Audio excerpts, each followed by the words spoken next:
नमस्कार, स्वागत है आपका उत्कर्ष क्लासेज की इस ऑनलाइन क्लास में। दोस्तों, हम बात कर रहे हैं विकारी शब्दों की। हमारा जो पिछली कुछ कक्षाओं से लगातार चल रहा बिंदु है विकारी शब्द, और इस विकारी शब्द में बहुत विस्तार से हमने इसके प्रकार जो 4 हैं उनमें से 3 पढ़ लिए। 3 कौन कौन से पढ़ लिए? देखो, एक संज्ञा की हम चर्चा कर चुके हैं, सर्वनाम की हम चर्चा कर चुके हैं, और तीसरा और महत्वपूर्ण जो था उसकी हम चर्चा कर चुके हैं विशेषण। विगत कक्षाओं की बात की जाए तो इन तीनों ही बिंदुओं से पृथक लेकिन है विकारी। आज जो हमारा बिंदु शुरू होने वाला है वह कौन सा है? क्रिया। कौन सा है दोस्तों? क्रिया। क्या होता है, किसे कहते हैं, क्या इससे प्रश्न बनते हैं, कैसे इस बिंदु के प्रश्नों का सही और कम समय में जवाब दिया जा सकता है, इन सभी पहलुओं पर आज हम चर्चा करने वाले हैं। तो देखो, सबसे पहले बात कि ये क्रिया आया कहाँ से, तो ध्यान दीजिए, हिंदी भाषा, जगत जननी भाषा कौन सी? संस्कृत, या हम कहें मूल भाषा। मूल भाषा का जहाँ भी नाम आए, तो मैंने आपको पूर्व की कक्षाओं में भी बताया था कि जहाँ भी मूल भाषा जिक्र होता है तो सदैव याद रखना, मूल भाषा किसे कहा गया है? संस्कृत को कहा गया है। किसे कहा गया है दोस्तों? संस्कृत को। और मूल भाषा में यह बिंदु जो क्रिया है यह चलता है। सभी व्याकरणिक बिंदु मूल भाषा में भी हैं, जो हिंदी में भी हैं। तो मूल भाषा में इस क्रिया बिंदु को जिस नाम से संबोधित किया जाता है, जाना जाता है, वह कौन सा है? धातु। क्या नाम है? धातु। अर्थात मूल भाषा में क्रिया का नाम क्या है? धातु है। या मैं कहूं कि क्रिया का मूल रूप क्या है? धातु है। क्रिया का मूल रूप क्या है? धातु। तो अब बात आती है कि क्या इस क्रिया धातु शब्द का हिंदी अनुवाद क्रिया होता है, या धातु को क्रिया ही क्यों कहा, या धातु का अर्थ क्रिया होता है, या धातु से क्रिया बनाई जाती है? क्या है, इस रहस्य को जानना बेहद आवश्यक है। तो ध्यान दीजिए, जैसे आपने धातुएं पढ़ी चल, धातु पढ़ी पठ, ये धातुएं हैं।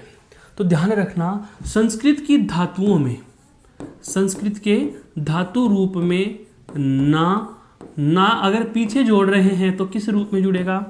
प्रत्यय के रूप में। तो ध्यान देना, महत्वपूर्ण बात बता रहा हूं कि यदि मूल भाषा के धातु रूप में, मूल भाषा के धातु रूप में ना प्रत्यय जोड़ दिया जाए, यदि मूल भाषा के धातु रूप में ना प्रत्यय जोड़ दिया जाए, तो जो नया रूप बनता है उसे हिंदी में क्या नाम दिया गया? क्रिया नाम दिया गया। समझ में आया क्रिया कैसे बना? तो पुनः सुन लीजिए कि संस्कृत के जो धातु रूप होते हैं उनमें ना प्रत्यय जोड़ा है, और धातुओं में ना प्रत्यय जोड़ने से जो नया रूप बनकर हमारे समक्ष उत्पन्न हुआ उसे हम किस नाम से संबोधित कर रहे हैं? क्रिया के नाम से संबोधित कर रहे हैं। कैसे? जहां मैंने लिखा चल धातु है, ना प्रत्यय है, तो शब्द क्या बना? चलना। तो यह तो क्या हो गई दोस्तों? धातु। ना क्या है यहाँ पे? प्रत्यय। और बनी क्या? क्रिया। तीनों चीजें शायद आपके बहुत अच्छे से समझ में आ गई होंगी। पुनः सुन लीजिए, धातु में ना प्रत्यय जोड़ा, धातु में ना प्रत्यय, कौन सा प्रत्यय है? ना प्रत्यय जोड़ने से जो नया शब्द बनता है उसे ही हिंदी में क्रिया कहा जाता है। यह क्रिया की परिभाषा नहीं है, यह क्रिया का परिचय है। दोनों चीज़ें अलग होती हैं, एक होता है जानना, एक होता है पहचानना। हम इसकी पहचान की बात कर रहे हैं, हम इसे विस्तार से समझने का कोशिश कर रहे हैं कि क्रिया हिंदी में किस तरीके से निर्मित हुई।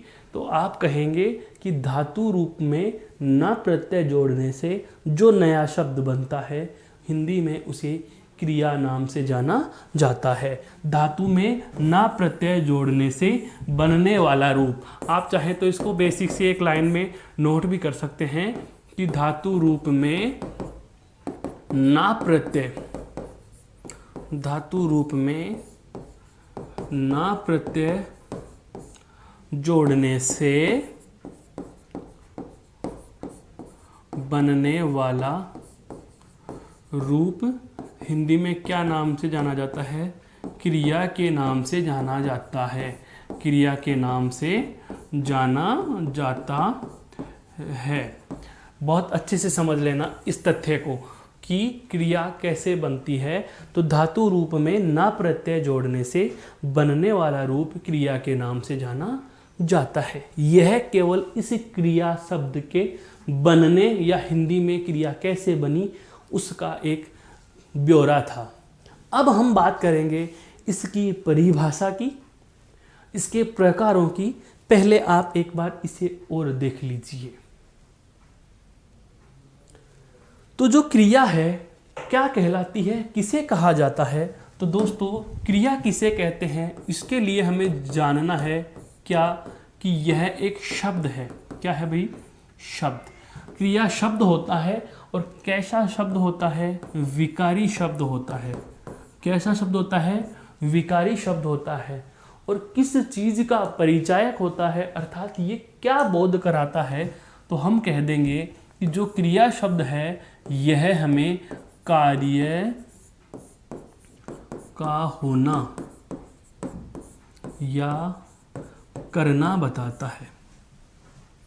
यह हमें कार्य का होना या करना बताता है। कहने का मतलब यह हुआ कि संस्कृत के धातु रूप में, संस्कृत के धातु रूप में ना प्रत्यय जोड़ देने से बनने वाले शब्द हिंदी में क्रिया कहलाए। और परिभाषा की हम बात करें तो कहेंगे कि किसी कार्य का होना या करना। ध्यान रखना, यहाँ वाक्य कभी नहीं जोड़ना है। ऐसे नहीं, बहुत बार हमने देखा है कई किताबों में यदाकदा लिखा हुआ भी मिल जाता है कि किसी वाक्य में कार्य का होना या करना, पर जरूरी नहीं वाक्य हो ही, वाक्य नहीं भी होगा। क्योंकि क्रिया क्या है अपने आप में दोस्तों? एक शब्द है। क्रिया क्या है अपने आप में? शब्द। और कैसा शब्द है? विकारी। तो क्रिया की परिभाषा में हम इन दोनों चीज़ों को जोड़ेंगे कि ऐसा विकारी शब्द जो हमें कार्य का होना या करना बताए। ऐसा विकारी शब्द जो हमें कार्य का होना या करना बताए उसे क्रिया कहते हैं। बहुत साधारण सा उदाहरण लिख रहा हूँ। मैंने लिखा राम चलता है। मैंने लिखा राम चलता है। यहाँ पर बहुत ही अच्छी बात जानने की और समझने की यह है कि राम कोई व्यक्ति का नाम है तो जाहिर सी बात है संज्ञा शब्द है। चलना, यह राम के द्वारा क्या किया जा रहा है? कोई ना कोई कार्य का करना बता रहा है। यहाँ पर जो ये चलना शब्द है दोस्तों, यह हमें क्या बता रहा है? कार्य का करना। कार्य का करना अर्थात यहाँ कौन सा कार्य हो रहा है?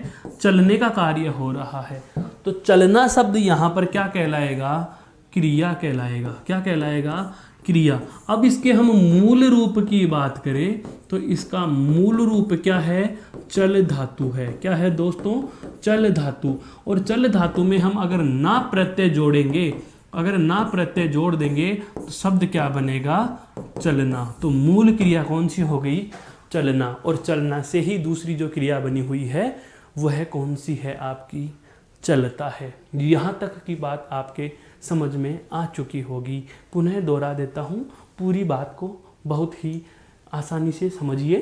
क्या कि क्रिया क्या होता है? एक विकारी शब्द होता है जो हमें किसी भी कार्य का होना या कार्य का करना बताता है। किसी भी कार्य का होना या करना बताने वाले शब्दों को ही हम क्रिया नाम से जानते हैं, क्रिया के नाम से हम संबोधित करते हैं। और जैसा कि हमने देखा कि इन क्रिया शब्दों का निर्माण क्या कैसे होता है, तो मूल रूप क्या होता है इनका? धातु। और धातु में क्या जुड़ता है? ना प्रत्यय जुड़ता है। और ना प्रत्यय जुड़ जाने से क्या बनती है? क्रिया बन जाती है। यहाँ तक का आपका परिचयात्मक वर्णन अगर पूरा समझ में आ गया तो हम इसकी एक शब्दशः परिभाषा की बात करना चाहेंगे। तो एक बार आप इसको देख लीजिए, फिर हम परिभाषा लिखते हैं इसकी।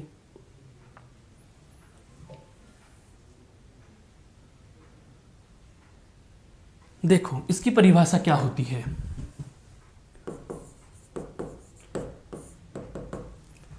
दोनों चीजों को समाहित करते हुए बता रहा हूं। इसकी परिभाषा में हम दोनों चीजों को जोड़ेंगे। क्या? मूल भाषा। मूल भाषा क्या है हमें पता है। मूल भाषा के धातु रूप में, मूल भाषा के धातु रूप में ना प्रत्यय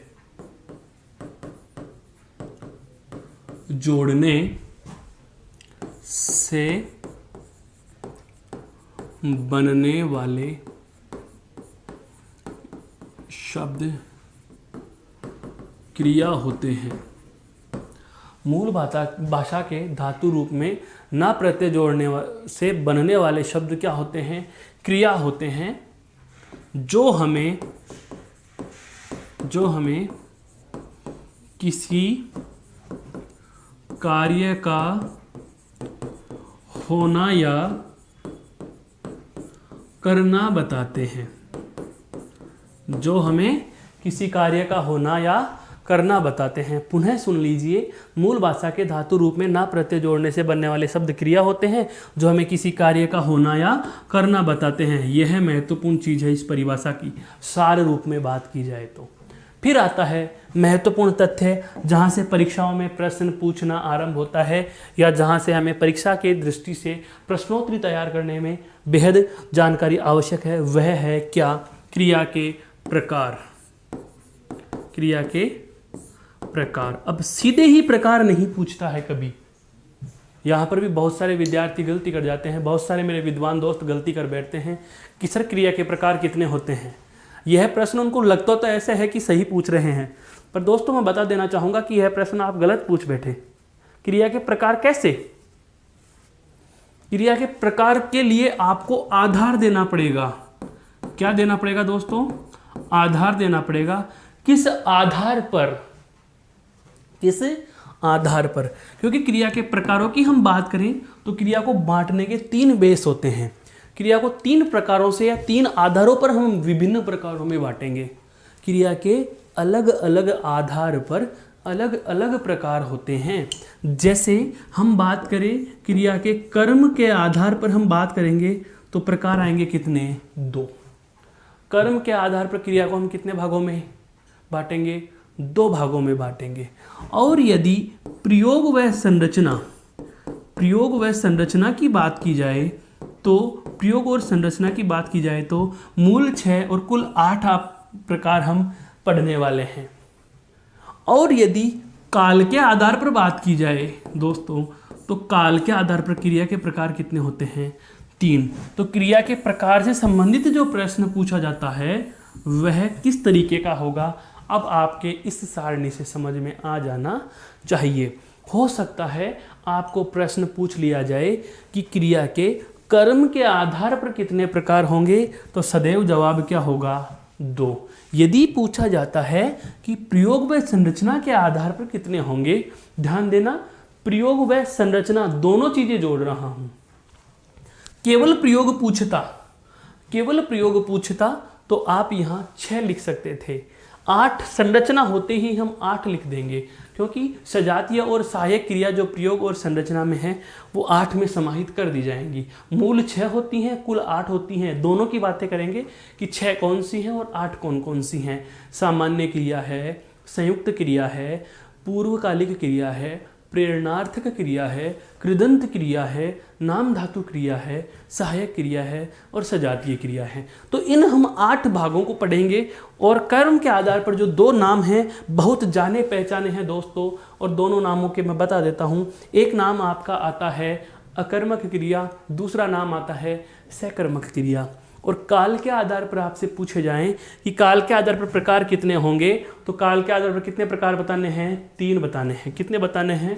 3 बताने हैं। और ये तीनों कौन कौन से हैं? तो आप काल कितने होते हैं? 3। उन्हीं के नाम से इनके प्रकार हैं।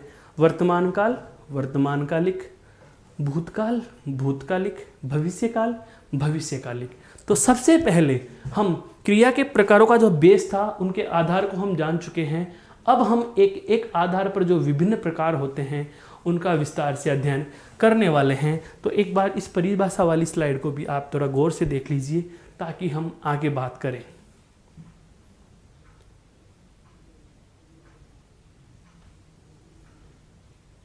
तो अब देखो, क्रिया के जो प्रकार होते हैं उन प्रकारों की हम चर्चा शुरू कर रहे हैं। सबसे पहले प्रकार किसके आधार पर ले रहे हैं?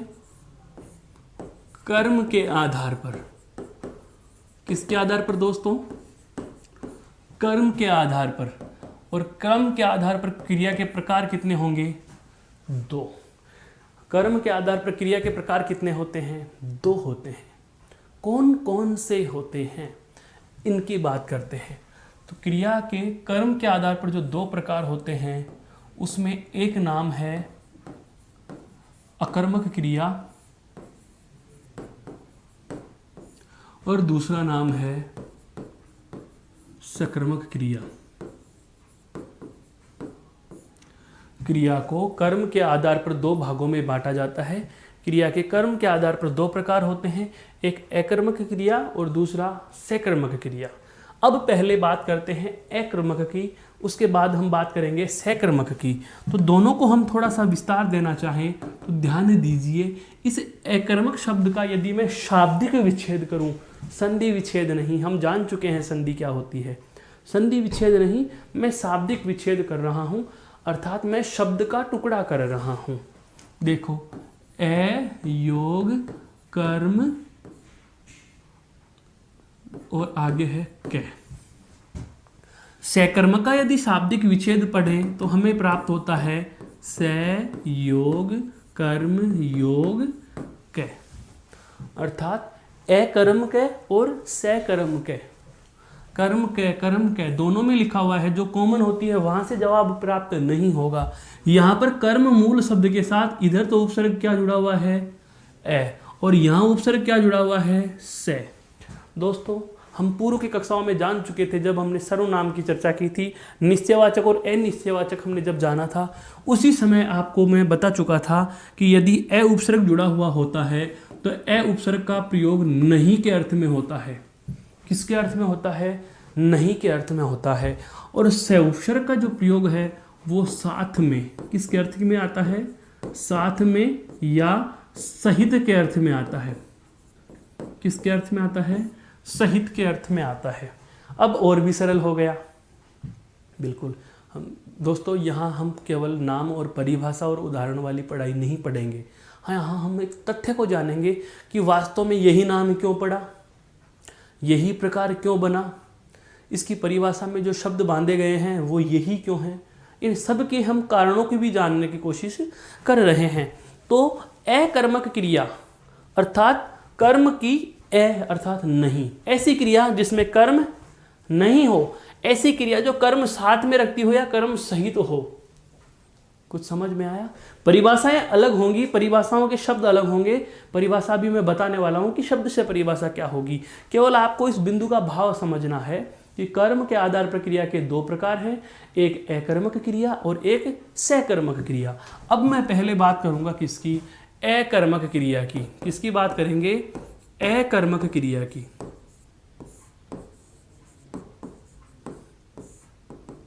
दोस्तों, अकर्मक के नाम से जो हमें पता चला वह यह है कि ऐसी क्रिया जहां पर कर्म नहीं होगा, जहां पर कर्म नहीं होगा।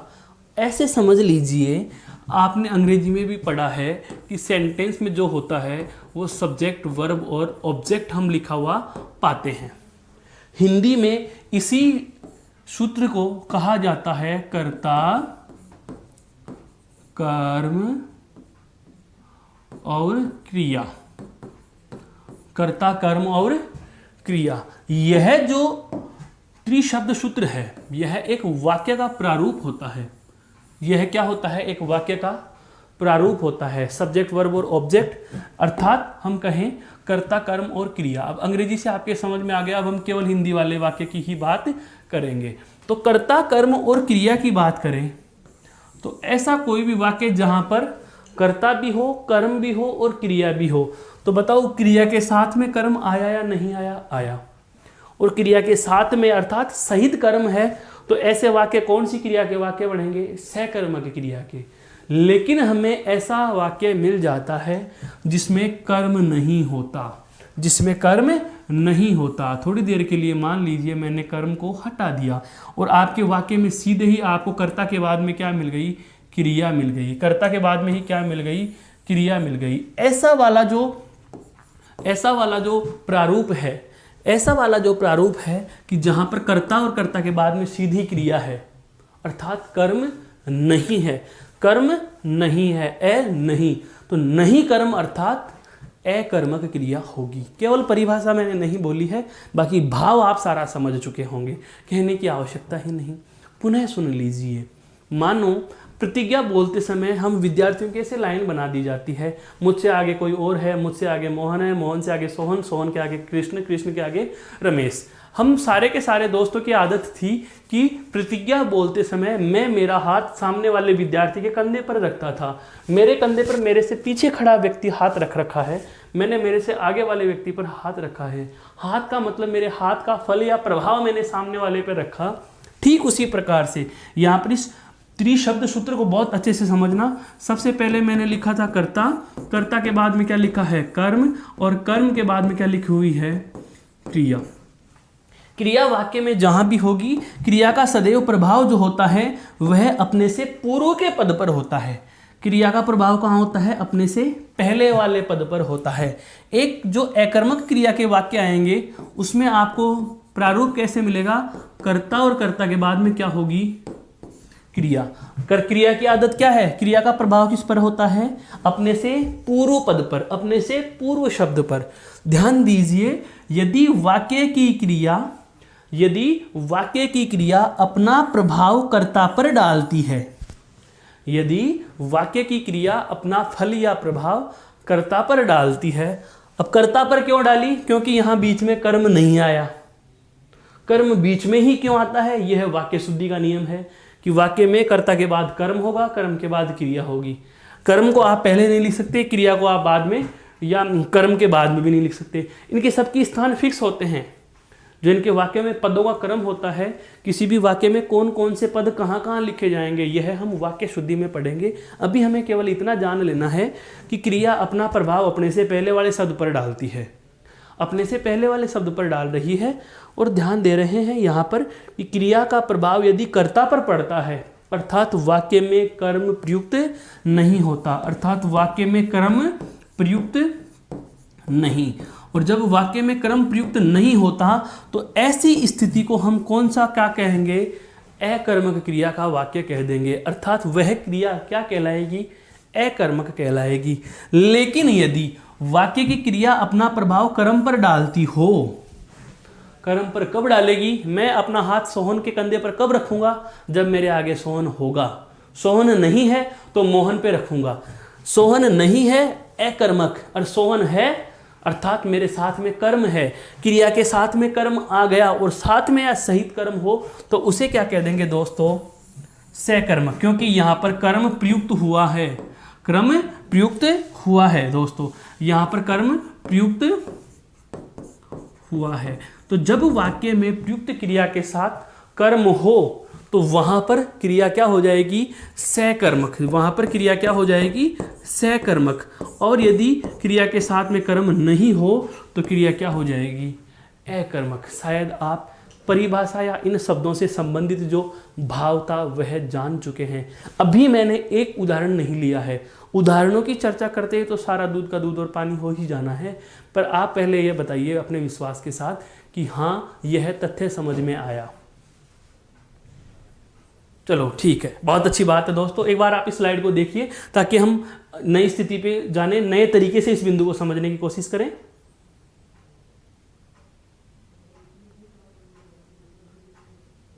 तो जो कर्म के आधार पर क्रिया के प्रकार हैं दो, इन दोनों प्रकारों में हम पहले प्रकार की परिभाषा और अब उसके उदाहरण लेंगे। दोनों का तुलनात्मक हमने अंतर देख लिया, दोनों में अंतर क्या होता है, किस तरीके से इनके वाक्य में स्थितियां होंगी।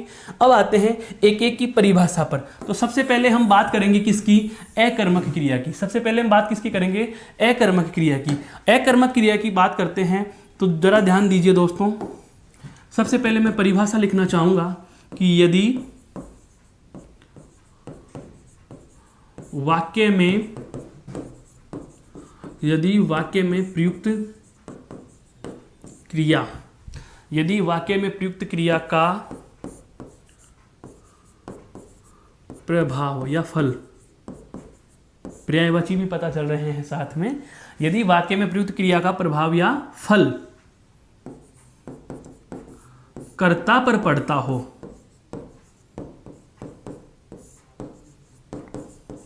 यदि वाक्य में प्रयुक्त क्रिया का प्रभाव या फल कर्ता पर पड़ता हो, अर्थात वाक्य में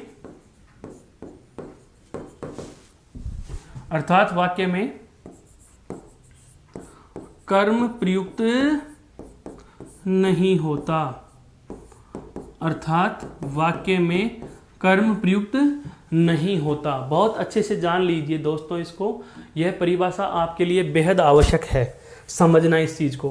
परिभाषा क्या कह रही है कि यदि वाक्य में प्रयुक्त क्रिया का प्रभाव या फल कर्ता पर पड़ता है, कब पड़ेगा, जब वाक्य में कर्म प्रयुक्त नहीं होता, नहीं होता, उसे अकर्मक क्रिया कहते हैं, उसे अकर्मक क्रिया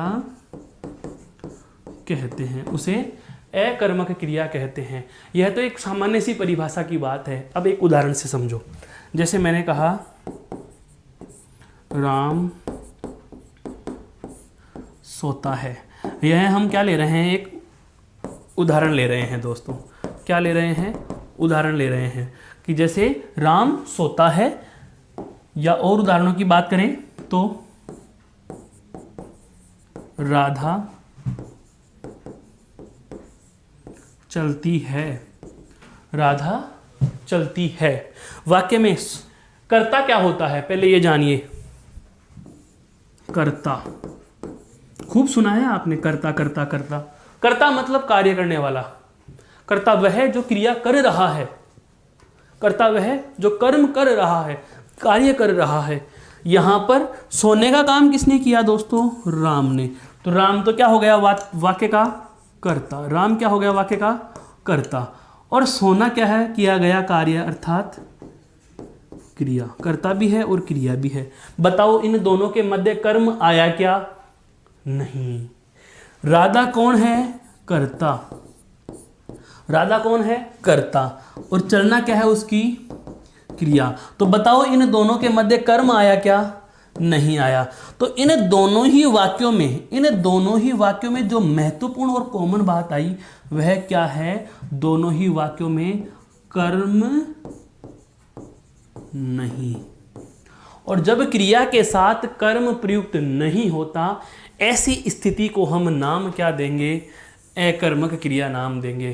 क्या नाम देंगे, अकर्मक क्रिया नाम देंगे। क्यों, क्योंकि क्रिया का प्रभाव किस पर पड़ रहा है, कर्ता पर, अर्थात वाक्य में कर्म नहीं होता, अर्थात वाक्य में कर्म प्रयुक्त नहीं होता। तो क्रिया क्या हो जाएगी, अकर्मक हो जाएगी। मेरे अनुमान से यह बात आपके बेहद अच्छे से समझ में आ गई होगी। अभी हम इसके और ज़्यादा डेप्थ में चलने वाले हैं। केवल एक बेसिक है, मज़ा तो इसी में आ गया, वो वाली बात सही है दोस्तों, लेकिन ये केवल एक बेसिक है। अभी हम उस बिंदु पर जाएंगे जहां से आप केवल शब्द को देख करके तुरंत जवाब दे देंगे अकर्मक है और सकर्मक है। कुछ सोचना, कुछ समझना नहीं, इतना चिंतित करने की जरूरत ही नहीं है। विस्तार मैंने इसलिए बताया, क्या पता लिखित परीक्षाओं का सामना आपको करना पड़ जाए, परिभाषा हूबहू पूछ ली जाए, तो इस तरीके से आप जवाब दे सकते हो। एक बार ऐसा हुआ था, हमारे यहाँ तो नहीं, लेकिन राजस्थान बोर्ड की बात करें, राजस्थान के अधीनस्थ बोर्ड की बात करें, तो अधीनस्थ बोर्ड में एक प्रश्न पूछ लिया गया था कि जब क्रिया का प्रभाव कर्म पर न पढ़कर कर्ता पर पड़ता हो, कर्म पर न पढ़कर। अब कर्म पर कब नहीं पड़ेगा? जब कर्म होगा ही नहीं। तो जब क्रिया का प्रभाव कर्म पर न पढ़कर कर्ता पर पड़ता हो तो ऐसे वाक्यों में होती है अकर्मक क्रिया, सकर्मक क्रिया, दोनों, उपरोक्त में से कोई नहीं। बताइए दोस्तों कौन सा जवाब होगा? अकर्मक क्रिया। क्यों? कि जब क्रिया का प्रभाव कर्ता पर पड़ रहा है तो सीधी सी बात है वाक्य में कर्म प्रयुक्त नहीं हुआ, और कर्म नहीं होगा तो उसको हम सीधे से शब्दों में अकर्मक के नाम से संबोधित कर देंगे। यहाँ तक की बात आपके समझ में आ चुकी है। अब हम बात करते हैं एक बार बेसिक सा वर्णन, केवल और केवल, हाँ, बेसिक से वर्णन की बात कर रहे हैं, जो हमने अब तक जैसा अकर्मक का जाना वैसा ही सकर्मक को जानते हैं। फिर दोनों का तुलनात्मक अध्ययन करेंगे, तत्पश्चात इनका एक शॉर्ट फॉर्म निकाल के दूंगा। एक बार इसको पुनः देख लीजिए।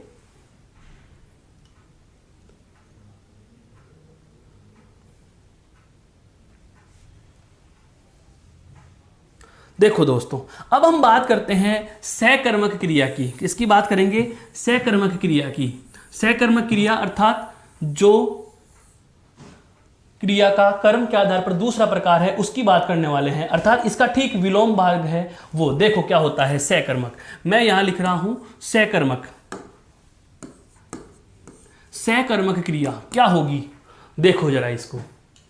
सकर्मक यहां पता चल रहा है, सकर्मक क्रिया होगी, कर्म क्या होगा? साथ में। कर्म क्या होगा? साथ में। हमने ये जाना भी था। देखो यहां पर कि कर्म के आधार पर जो क्रिया का जो मूल रूप है, धातु का जो मूल रूप है, उनके साथ में कर्म प्रयुक्त होगा, उसके साथ में कर्म प्रयुक्त होगा। जैसे इसकी परिभाषा की हम बात करें तो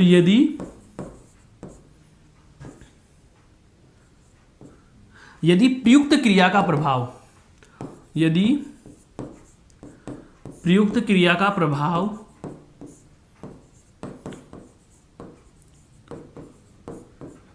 या फल, यदि प्रयुक्त क्रिया का प्रभाव या फल कर्ता पर न पढ़कर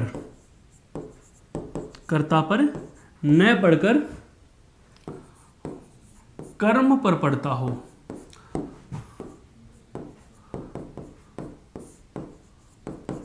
यदि प्रयुक्त क्रिया का प्रभाव कर्ता पर न पड़कर किस पर पड़ता हो?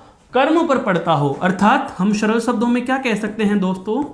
यह कह सकते हैं अर्थात वाक्य में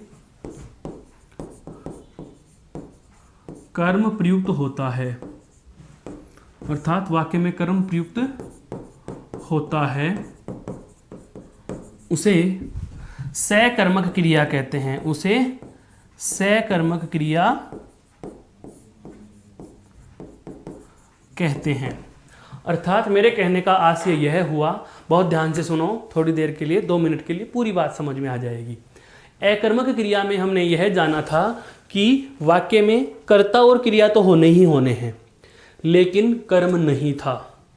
तो क्रिया जो है अपना हाथ, अपना प्रभाव किस पर रख रही थी? अपने से पहले पर। और अपने से पहले कौन है? अगर कर्म होता तो कर्म पर रखती, पर कर्म नहीं है तो उसने हाथ कहाँ रखा? कर्ता पर। कहने का मतलब अपना प्रभाव कहाँ रखा? कर्ता पर। तो वाक्य में कर्म प्रयुक्त नहीं हुआ। और जब वाक्य में कर्ता के साथ, क्रिया के साथ कर्म प्रयुक्त नहीं होता तो उसे आप अकर्मक कह देंगे।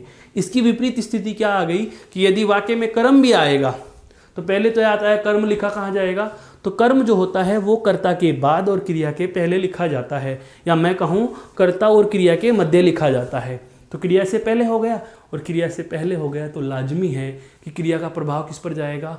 कर्म पर जाएगा। और जब क्रिया का प्रभाव कर्ता पर न पड़कर, बहुत अच्छे से समझो इस परिभाषा को, जब क्रिया का प्रभाव कर्ता पर न पड़कर किस पर पड़ता हो?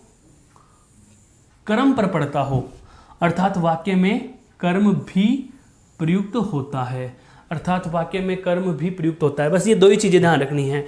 सकर्मक का मतलब कर्म पर पड़ता है। क्यों? स यानी साथ में या सहित, कर्म साथ में या कर्म होता है, वाक्य में कर्म प्रयुक्त होता है। तो ऐसी स्थिति को हम क्या कह देंगे? सकर्मक क्रिया। अब देखते हैं इसके उदाहरण को। साधारण सा उदाहरण लेते हैं दोस्तों, जैसे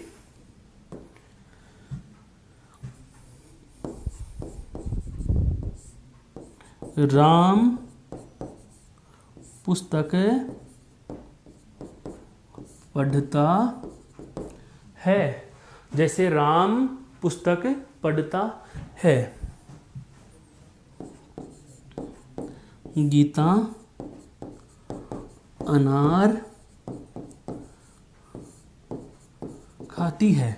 गीता क्या कर रही है? अनार खा रही है। और राम क्या कर रहा है साहब? पुस्तक पढ़ रहा है। काम करने वाला राम, काम करने वाले को क्या कहा जाता है दोस्तों? कर्ता। क्या कहा जाता है? कर्ता। पढ़ना क्या है? उसकी क्रिया है। पढ़ना क्या है दोस्तों? क्रिया। पुस्तक क्या है यहाँ पर? कर्म। पुस्तक क्या है यहाँ पर? कर्म है। देखो यहाँ पर गीता काम कर रही है, इसका मतलब ये कौन हो गई? कर्ता हो गई। खाना क्या है? क्रिया। क्या खा रही है जी? अनार खा रही है। तो अनार यहाँ पर क्या है? कर्म। अब देखो हमारा जो प्रारूप था, त्रिशब्द सूत्र जो था वह क्या था? कर्ता, कर्म और क्रिया। कर्ता, कर्म और क्रिया। यदि वाक्य में क्रिया के साथ कर्म भी प्रयुक्त हो रहा है, साथ में या सहित कर्म हो, तो क्रिया कौन सी हो जाएगी? सकर्मक हो जाएगी। कौन सी हो जाएगी दोस्तों? सकर्मक हो जाएगी।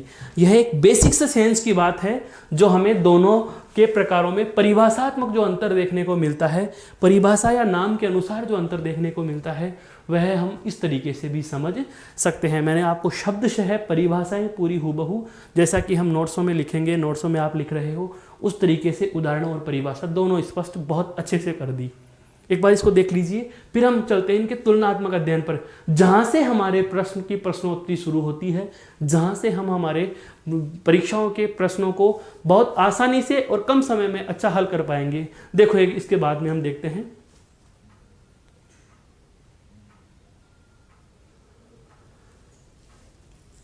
ठीक है, अब देखिए इन दोनों का हमें पता चल चुका कि सकर्मक क्या होगा और अकर्मक क्या होगा, लेकिन केवल परिभाषाओं से ही काम नहीं चलता। केवल परिभाषा रट लेने मात्र से हम विद्वान या विदुषी नहीं बन जाएंगे। परिभाषा लिख लेने मात्र से ही या परिभाषा को सुन लेने मात्र से ही हम हर प्रकार के प्रश्न का जवाब नहीं दे पाते। देखो कैसे कैसे प्रश्नों का हमें सामना करना पड़ता है। नई सीट पर चलते हैं।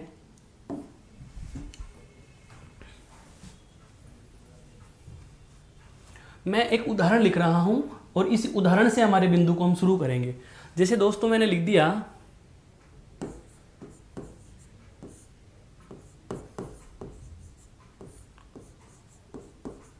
राम तेज चलता है। बहुत सरल सा ही लिखा है, लेकिन तथ्य बहुत अच्छे निकल के आएंगे। हाँ, राम तेज चलता है, गीता चलती है,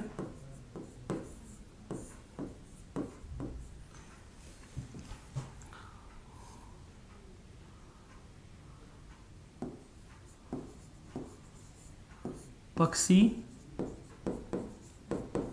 आकाश में उड़ते हैं,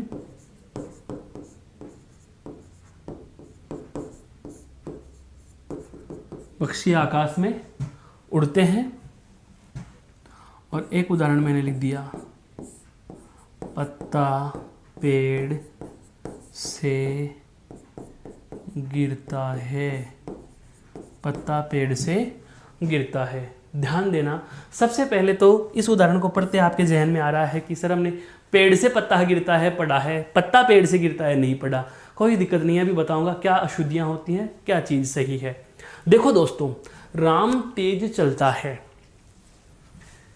राम चलने का काम कर रहा है, तो इसमें राम को मैं कह दूंगा करता है। भाई चलना क्या है? उसकी क्रिया।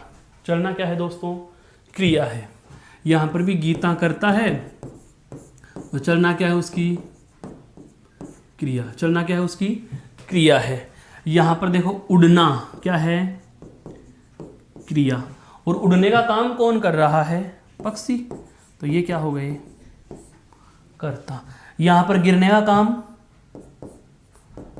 काम किसने किया? पत्ते ने। तो पत्ता क्या हो गया? करता। यहां तक समझ में आया आपके?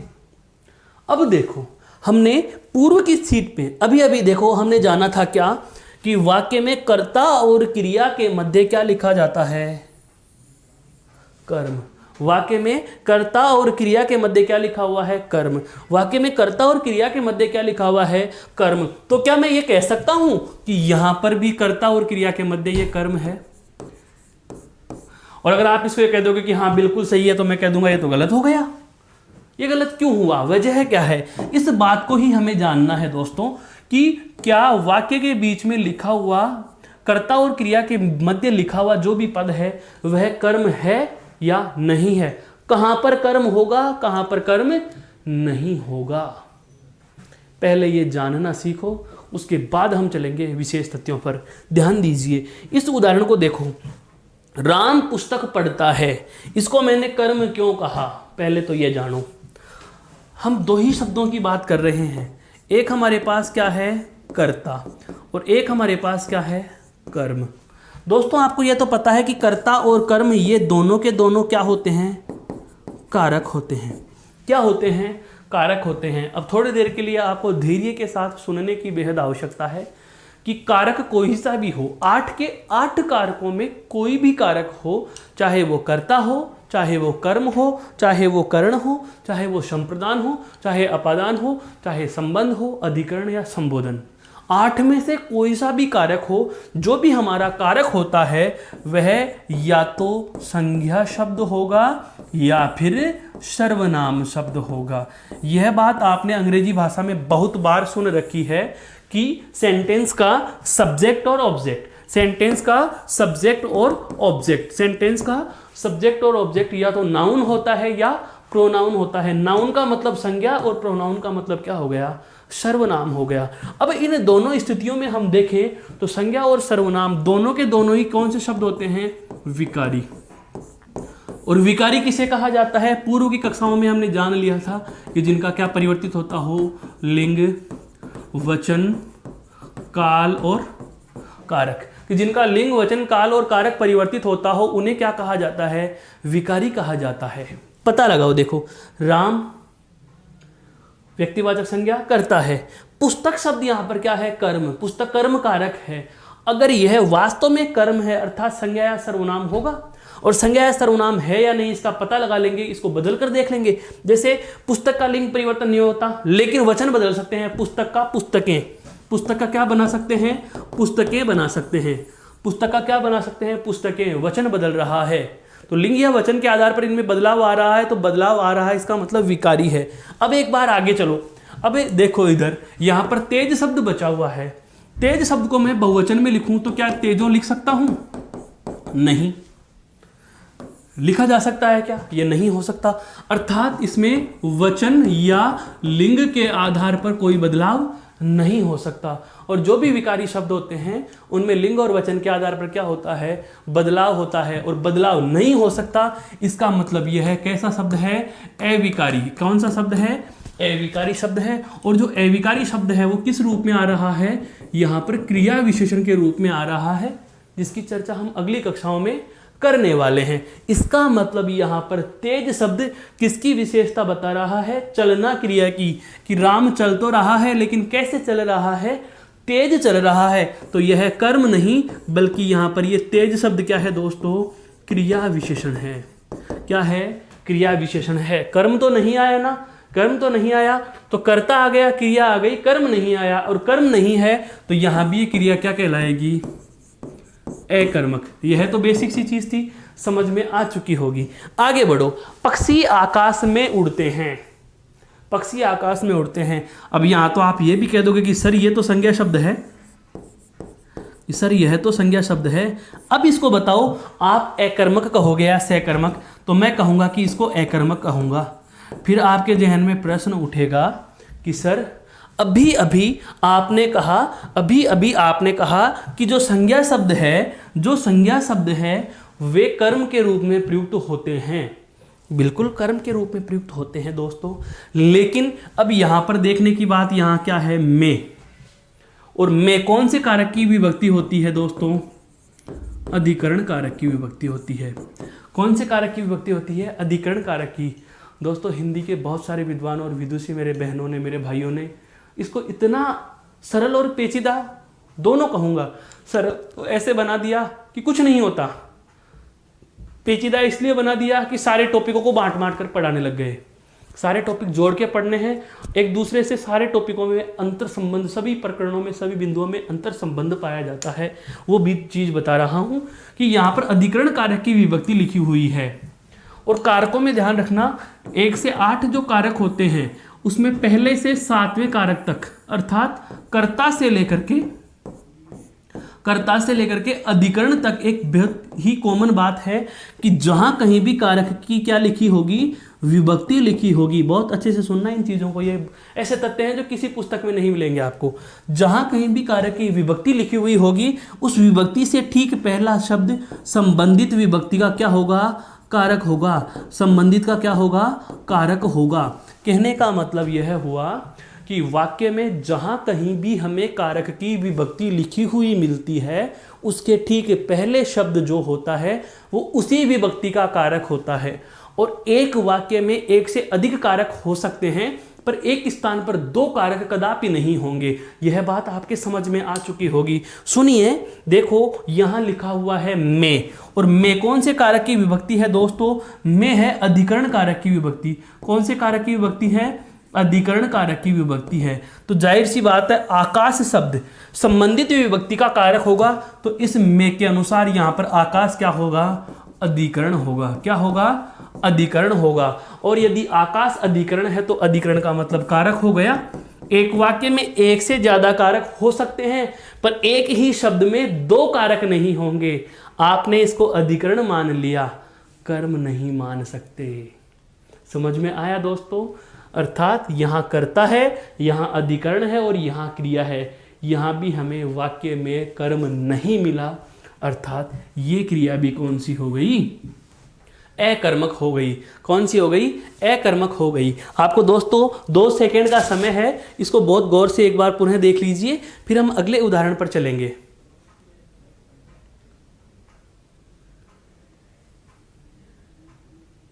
हाँ, तो अधिकरण कारक होने की वजह से हम यहां इसे अकर्मक मानेंगे। अब बढ़ते हैं अंतिम और बेहद महत्वपूर्ण उदाहरण पर, जो इस अकर्मक बिंदु के लिए बेहद आवश्यक है। सबसे पहली बात, पेड़ से पत्ता गिरता है। इसको हम नई सीट पर लेना चाहेंगे दोस्तों। तो जैसे वाक्य है हमारा,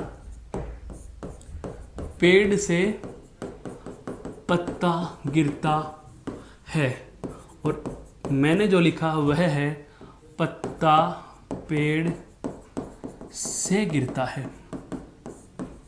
पत्ता पेड़ से गिरता है। पहले तो ये जानेंगे कि इन दोनों में से सही कौन सा है। तो दोस्तों शुद्ध कौन सा है, यह वाला। यह अशुद्ध है। क्यों? क्योंकि इसमें कौन सी अशुद्धि है दोस्तों, पद क्रम संबंधी। कौन सी है, पद क्रम संबंधी अशुद्धि है, अर्थात पदों का क्रम भंग हो गया। हालांकि किताबों में लिखा हुआ है, पर ध्यान रखना यह पद क्रम संबंधी अशुद्धि है। और क्यों है यह हम वाक्य शुद्धि में जानेंगे। अभी हमें वहां नहीं जाना, इसलिए इस बात को थोड़ी देर के लिए आप अपने जहन में बस सेव रखो। आगे के लिए मैंने आपको क्लू दे दिया कि हाँ, इस बात को हम आगे आने वाली कक्षाओं में जानेंगे, लेकिन जब जानेंगे तब मैं इसे पुनः दोहराऊंगा।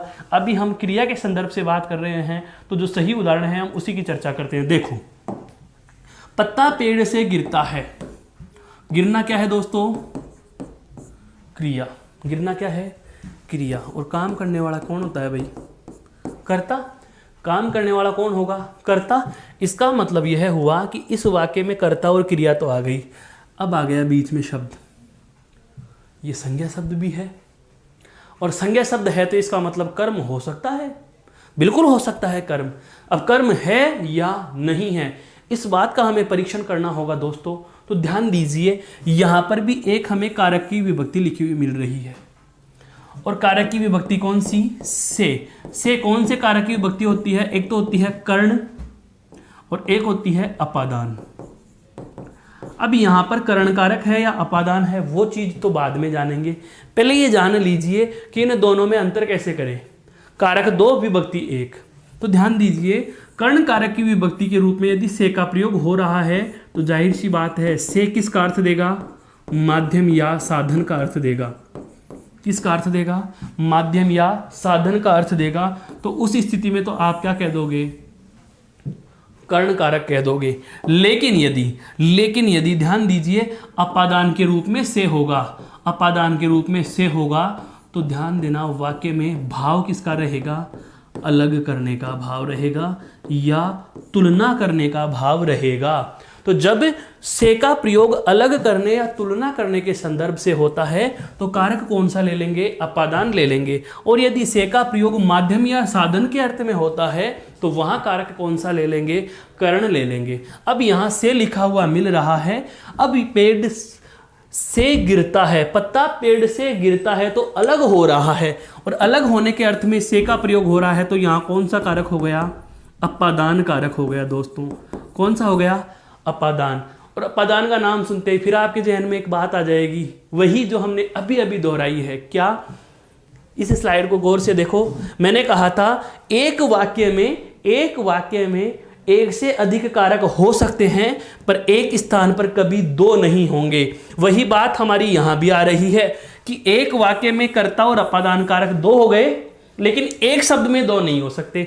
इसको आपने मान लिया कि ये अपादान कारक है तो कर्म तो नहीं हुआ ना, और अगर ये कर्म नहीं है तो कर्म नहीं होने की स्थिति में क्रिया कौन सी हो जाएगी, अकर्मक हो जाएगी। कौन सी क्रिया हो जाएगी दोस्तों, अकर्मक क्रिया हो जाएगी। बताइए यहां तक की सारी बातें आपके समझ में आ गई क्या? बहुत अच्छी बात है दोस्तों, यहां तक हमने जान लिया कि अकर्मक क्रिया वाले वाक्य किस किस तरीके से हमें दिग्भ्रमित कर सकते हैं, कैसे कैसे, और इससे ज्यादा कठिन स्तर का प्रश्न होता भी नहीं है अकर्मक क्रिया में। लेकिन अब फिर कहूंगा कि इतने बड़े उदाहरण, इतने बड़े परिभाषाओं का दौर गया। एक शब्द से हमें क्रिया का पता चल जाना चाहिए। इतना बड़ा वाक्य कौन कारक जांच करेगा, इतने सारे जरूरी थोड़ी है। हम जब क्रिया का ही जवाब डायरेक्ट नहीं दे पा रहे तो इतना क्रॉस चेक कैसे कर पाएंगे। बहुत बार हो जाता है कि हमें कारक का पता नहीं चल पाता, तो क्या कारक जिसको नहीं आते वो क्रिया को हल नहीं कर सकते? बिल्कुल कर सकते हैं। कैसे करेंगे जानते हैं। अब देखो, मैं कुछ शब्द लिखूंगा। मैंने लिखा चलना, देखना, उठना, नहाना, उठाना, नहलाना, लिखना, पढ़ना, सोना,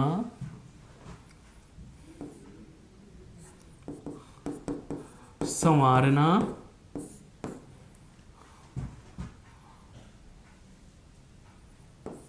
पीना, आदि आदि आदि। आपके जहन में और आ रहे हैं, 200 शब्द और लिख लो, कोई दिक्कत नहीं है। अब मैं आपको वह तरीका बता रहा हूं जहां से आप शब्द से भी आंसर दोगे, और शब्द से भी आंसर देने के लिए हमें एक शब्द याद रखना होगा दोस्तों, और वह शब्द है दोस्तों कौन सा, बहुत सारी किताबों में लिखा मिलता है कि क्या। क्रिया का जवाब क्या होगा, बिल्कुल क्या ही होगा। क्रिया का जवाब क्या होगा, क्या से होगा। क्या से आप सभी प्रश्नों का आंसर निकाल सकते हैं। दोस्तों मैंने शब्द लिख दिए। आजकल के वर्तमान के ट्रेड के अनुसार हम बात की जाए तो परीक्षाओं में प्रश्न वाक्य देकर नहीं पूछता, क्रिया संबंधी जो प्रश्न पूछे जाते हैं वो अकेला पद देकर ही पूछ लिया जाता है। 4 विकल्प दे दिए, 1 2 3 4, ये लो जी, ये पहला विकल्प है, यह दूसरा विकल्प है, यह तीसरा विकल्प है और यह चौथा विकल्प है। और प्रश्न है इनमें से अकर्मक नहीं है, इनमें से अकर्मक नहीं है। अब अकर्मक नहीं, इसका मतलब कौन सी है, सहकर्मक है। कौन सी है सहकर्मक और कौन सी है अकर्मक। आप चाहो तो इनके वाक्य बना सकते हो। देखो जैसे मोहन चलता है, श्याम टीवी देखता है, राधा उठती है, श्याम नहाता है, मोहन नहाता है, राकेश नहाता है, कोई दिक्कत नहीं है। अगर वाक्य हो तो भी आपको क्रियापद उठा लेना है, क्योंकि क्रिया तो शब्द है। पूर्व में सबसे पहली स्लाइड में हमने जान लिया था, ये देख सकते हैं आप कि क्रिया क्या होता है दोस्तों। क्रिया एक शब्द होता है, क्रिया क्या होता है, एक शब्द होता है। और क्रिया शब्द कैसा है, विकारी शब्द है। क्रिया शब्द कैसा है, विकारी शब्द है। बहुत अच्छे से जानने की बात है ये। देखो क्रिया शब्द क्या है, विकारी शब्द है। तो वाक्य से तो कोई लेना देना ही नहीं। इतनी देर तक तो हम वाक्य के वर्णनों की चर्चा कर रहे थे कि वाक्य क्या होता है, किस तरीके से वाक्य में भी आप क्रिया को जान सकते हो। लेकिन अब हम बात करें कि अंतर कैसे कर पाएंगे, तो आपको वाक्य दिया हुआ हो उस स्थिति में भी अकेला शब्द उठा करके अलग निकाल लेना है। अकेला पद कौन सा उठाओगे, क्रियापद को अलग कर लो और उनके पहले क्या लिख दो, क्या। कौन सा पद जोड़ेंगे, क्या जोड़ देंगे, क्या क्या जोड़ दो, सभी के आगे क्या जोड़ दो, ये लो जी, मैंने क्या जोड़ दिया, क्या। और क्या जोड़ते हैं हमें पता है, इंट्रोगेटिव प्रश्नवाचक, प्रश्नवाचक बन गए। क्या चलना, अगर चलाना होता यहां पर लिखी होती क्रिया चलाना, क्या चलाना, काम चलाना, गाड़ी चलाना, साइकिल चलाना, ट्रक चलाना, तो जवाब मिलता है, जवाब मिलता है तो क्या होगा, सकर्मक। और जवाब नहीं मिलता तो इसका मतलब क्या है, अकर्मक। तो यह क्रिया क्या हो जाएगी, अकर्मक हो जाएगी। क्या देखना, टीवी देखना, क्रिकेट देखना, फिल्म देखना, कोई नाटक का रंगमंच देखना, किसी अन्य प्रकार के सुनहरे दृश्य को देखना, कोई नैनाभिराम दृश्य देखना, तो देखना, क्या देखना, कुछ न कुछ देखना, तो कुछ न कुछ देखना, इसका मतलब देखना क्रिया क्या हो जाएगी, सकर्मक। बहुत आसान हो गया है दोस्तों, है। क्या उठना, नहीं। क्या नहाना, नहीं, तो ये अकर्मक। क्या उठाना, जिम्मेदारी उठाना, भार उठाना, बोझ उठाना, इसका मतलब क्या का जवाब आ रहा है, जवाब आ रहा है तो सकर्मक, और जवाब नहीं, नहीं का मतलब अकर्मक। नहलाना, क्या नहलाना, गाड़ी नहलाना, किसी बालक को नहलाना, इसका मतलब नहलाना तो क्या हो गया, सकर्मक। क्या पीना, पानी पीना, इसका मतलब सकर्मक। क्या संवारना, बाल संवारना, सकर्मक है। क्या सोना, नींद सोना, नहीं, अकर्मक। क्या पढ़ना, अखबार पढ़ना, सकर्मक। क्या लिखना, पत्र लिखना, इसका मतलब यह भी क्या है, सकर्मक। उम्मीद कर रहा हूं आपके बात बहुत अच्छे से समझ में आ गई होगी। तो हम इसका एक बेसिक सेंस की बात करें कि क्रिया शब्द को हल कैसे करेंगे, तो आपको चाहे इस प्रकार के वाक्य दे दें, इस प्रकार के वाक्य दे दें। मैंने क्या किया, देखो, चलना शब्द उठा लिया, चलना शब्द उठा लिया, उड़ना शब्द उठा लिया और गिरना शब्द उठा लिया, गिरना शब्द उठा लिया। अब अपने आप पता लग जाएगा। देखो, गिरना, क्या गिरना, आप कहोगे सर पत्ता गिरना, ठीक है भाई। क्या का जवाब आ रहा है, कर्म आ गया आपके दिमाग में, सकर्मक है। इसको मैं कर्म मान लूंगा, तो अब आप मुझे बता दीजिए कर्ता कौन है, क्योंकि वाक्य में क्रिया हुई है, वाक्य में क्रिया हुई है। इस वाक्य पर मैं आपको इसीलिए लेकर आया हूं कि आपका क्या वाला फॉर्मूला आप लगाओगे, यहां पर गलती कर जाओगे। आप सोचोगे पत्ता पेड़ से गिरता है, क्या गिरता है, पत्ता गिरता है, क्या से जवाब मिल गया, सर ने कहा था क्या का जवाब मिले, सकर्म कर दो। नहीं भाई, गलत हो गया। सर गलत क्यों हो गया, आप ही ने तो कहा था। अरे बिल्कुल मैंने ये कहा था, लेकिन मैंने ये थोड़ी कह दिया कि आपके वाक्य में यदि कार्य हो रहा है तो निश्चित रूप से काम करने वाला तो कोई होगा, और काम करने वाला कौन है, पत्ता है, तो पत्ता तो करता है, और कर्ता भी एक कारक होता है, कर्म भी एक कारक होता है। इसे आप कर्ता कारक मान बैठे तो कर्म तो मान ही नहीं सकते ना, क्योंकि एक वाक्य में, एक शब्द में एक ही कारक हो सकता है, एक शब्द में एक साथ दो कारक नहीं हो सकते। आपने इसे कर्ता कारक कह दिया तो कर्म कारक तो नहीं कह सकते ना, तो ये तो कर्ता है, यह तो कर्ता कारक है, कर्म वाक्य में है ही नहीं, तो क्रिया क्या हो जाएगी, अकर्मक। कहने का मतलब यह हुआ दोस्तों कि हमें वाक्य दे या नहीं दे, हमें क्रियापद को अलग उठा लेना है और उससे पहले क्या लिखकर प्रश्न बनाना है। यदि हमारे प्रश्न का जवाब मिलता है तो सकर्मक होगी, जवाब नहीं मिलता तो अकर्मक होगी। यह वाला तथ्य आपके लिए मैं लिख भी देता हूं, आप एक बार चाहो तो इस स्लाइड को देख सकते हैं गौर से। फिर हम एक लाइन लिखेंगे बहुत अच्छी,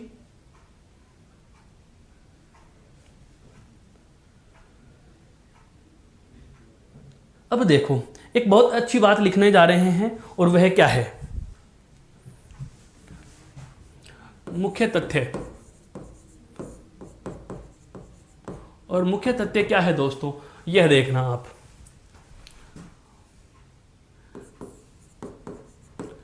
क्रिया पद को अकेला लिखकर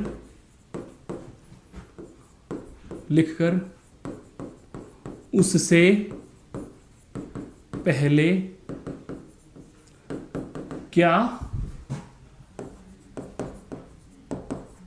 जोड़कर प्रश्न बना लेंगे। ठीक है, प्रश्न बना लिया। यदि प्रश्न का जवाब मिलता है, यदि प्रश्न का जवाब मिलता है तो क्रिया क्या होगी, सकर्मक होगी। यदि प्रश्न का जवाब मिलता है तो क्रिया क्या हो जाएगी, सकर्मक।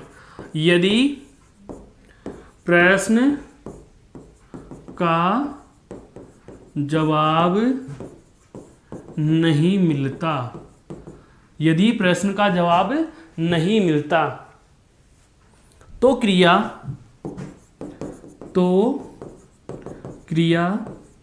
क्या हो जाएगी दोस्तों, अकर्मक होगी। यदि प्रश्न का जवाब नहीं मिलता तो क्रिया क्या हो जाएगी, अकर्मक होगी। यहां तक की बात आपके समझ में आ चुकी क्या? अब तक हमने जो जाना दोस्तों वह क्या जाना, एक बार जरा गौर करो। हमने क्रिया के प्रकार जाने हैं, किसके आधार पर, कर्म के आधार पर। कर्म के आधार पर कितने प्रकार, 2। बेसिक सी बातें हमने जानी। सबसे पहले अकर्मक क्रिया क्या होती है और उसके बाद सकर्मक क्रिया क्या होती है। फिर कुछ उदाहरणों से हमने विशेष तथ्यों वाले एग्जाम्पल्स को जाना कि कई बार हमें कर्ता और क्रिया के मध्य अन्य कारक मिल जाते हैं और हम उन्हें भ्रमवश कर्म कारक समझ बैठते हैं और अकर्मक की जगह सकर्मक कर देते हैं। फिर मैंने आपको एक विशेष तथ्य और बताया था कि किस तरीके से आप कारक को अलग कर लेंगे, तो अलग करने का तरीका बता दिया। विभक्ति देखिए और विभक्ति के बाद आप उस कारक का पहचान कर लीजिए। फिर हमने एक नई चीज जानी है क्या, कि शॉर्ट तरीके से कम समय में ज्यादा अच्छा जवाब कैसे दें। तो आप अकेला शब्द उठा करके लिख दो, शब्दों से पहले क्या का प्रयोग कर लीजिए। जवाब मिलता है तो आपकी क्रिया क्या होगी, सकर्मक, और जवाब नहीं आता तो क्रिया क्या होगी, अकर्मक। जो ये हमने जाना है यहां पर, ये वाली बातें बहुत महत्वपूर्ण है। जवाब मिला तो सकर्मक और जवाब नहीं तो अकर्मक। यह केवल अकर्मक और सकर्मक की बात थी दोस्तों।